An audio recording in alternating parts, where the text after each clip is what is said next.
Good morning, everybody. It is Julia from Julia's Timeout, and I apologize for the delay in making this video. I've had a lot of people ask, are you still on trail? Are you okay? I am currently not on trail. I have been home for about a week and a half. I had some serious plantar fasciitis issues and a problem with my knee, which plantar fasciitis has never been an issue for me before, but I let it get a little bit out of control to the point where I was struggling to walk on a daily basis. So I had Joe come and pick me up out of Franklin, and I have been home for about a week and a half, and I am on the mend. And so what does that mean? Am I going back on trail? Yes, I am going back on trail. I have some inserts that I have purchased, and I will probably, even though I started out with low miles, at around 8 to 9 miles a day, I will probably reduce my miles even more and maybe go back to just starting out 5 miles a day to whatever the next shelter is.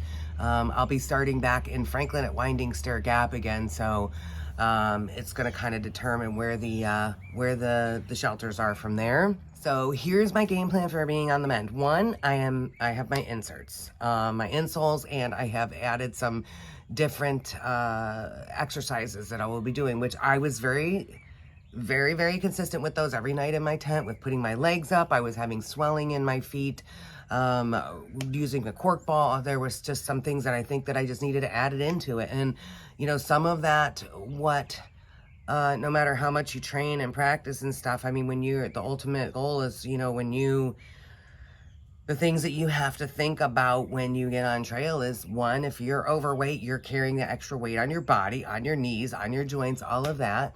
And then you're throwing a pack on your back. So now you're adding another, 20, 25, 30 pounds, depending on the weight of your pack on top of your body as well. And so I think some of those things just contributed to my problem, and the fact that, you know, maybe I let it get a little bit too serious before I stopped. And if that meant I had to take 2 or 3 zeros, I should have taken 2 or 3 zeros, and I didn't.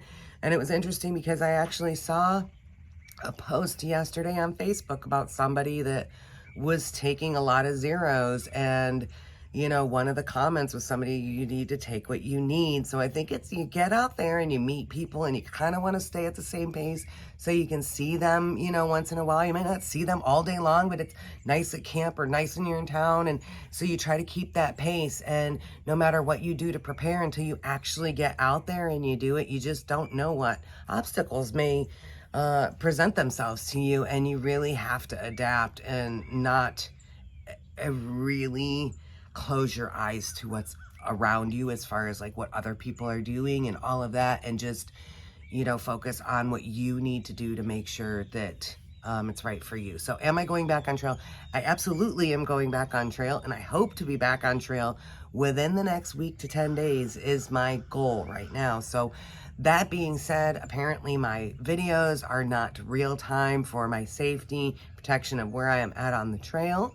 But what I do hope to do is make some videos in the short term on the gear that from my original gear list. Did I use everything, or did I see value in the things that I chose to bring, which we'll go over that. And then also, what are a few things that I may have added? What are some things that I may have sent home? So, you know, that I was only 109.4 miles in, plus if you add the approach trail onto that. But, and I didn't have any seriously cold, like I was home during that seriously last cold spell. So, but that being said, I can tell you the things that kind of just sat in my pack, but still they kind of needed to be there in case of weather changes, and stuff like that. And so I will go through that on a gear video and some other videos that I think may be of value of what I learned in my first 109.4 miles on the trail, and then what I am going to do to make sure that my feet stay healthy, my feet continue to carry me one step at a time all the way to Maine. So that being said, thank you again for caring and asking questions and watching my videos. And I would really, really appreciate it if you haven't subscribed to actually subscribe to my channel, and then you'll be notified when I do put out a video. But I do hope to put out a good handful of videos on what I've learned so far in my first 109.4 miles on the Appalachian Trail, and what changes, if any, I'm gonna make going forward when I put my feet back on the trail. So thanks and have an awesome day.